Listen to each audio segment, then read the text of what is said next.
Labas, Antanina. Labas. Ačiū tau labai, kad atvykai antrą dieną po Joninių į Joniškio rajoną, į Rapulą demonstracinių veislių bandymų lauką. Ir aš tave norėsiu pakalbėti apie 3 Baltic Agro stomaijamas veisles. Būtinai. Einam, pasižiūrėsim, kaip atrodo. Antanina, dabar už mano nugaros kita veislė, Royce, taip pat naujiena 26 metų. Kalbant apie šią naujieną, tai aš šiek tiek irgi turiu patirties, nes mes ją praeitais metais jau testavome mūsų privačiuose tyrimuose ir demo laukuose. Ir mano pastebėjimas buvo, žiūrint į tai, kad praeitį metai buvo tikrai išskirtiniai su savo šalčiais, kad reakcija į šalčius buvo minimali. Kas mane labai imponavo, tai kad mūsų demo visame lauke tai buvo derlingiausia veislė, kas akivaizdžiai ir matys, kad taip gali būti. Ir dar labai patiko tai, kad po derliaus nuėmimo, žiūrint į ražienas, jos buvo žalios, lyginant su kitomis veislėmis, kurios buvo šalimais. Tai parodo tai, kad vis tik tai veislė yra tikrai sveika.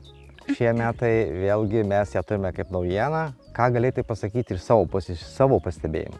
Kas liečia veislę Royce, tai šią veislę mes liečiam jau, kaip pasakyti, ne pirmi metai, testuojame, žiūrimės ir tą, ką mes matome iš bandymų, iš tikrųjų mums įrodo, kad tai yra tikrai itin didelio derlingumo potencialo veislė.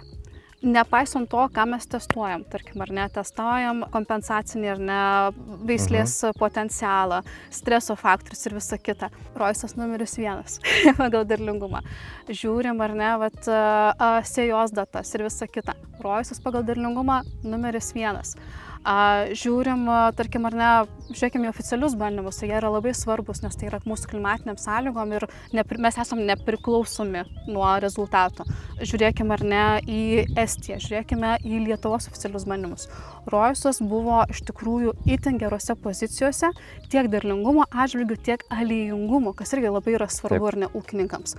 Turint omenyje, kad Royce'as taip pat buvo Lenkijos bandymuose ar neoficialiuose, kas liečia veislės sveikatą, tai įdomus dalykas yra tai, iš tikrųjų, kai kalbant ar ne apie veislės sveikatingumą, neužtenka tik tai žinoti ar ne tų įprastinių tų mūsų ikonų, nes tai yra tas pats atsparumas fomozė ir men7, bet nepaisant to mes matome, kad veislės sveikumas yra iš tikrųjų vienas geriausių, imant mūsų krepšelį.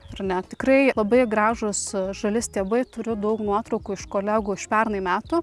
Tikrai nebuvo problemų su tom ligom, kuriuom mes atsparumų neturim. Tai yra pakankamai tolerantiška verticiliozė. Sakyčiau, itin gera stiprybė šios veislės.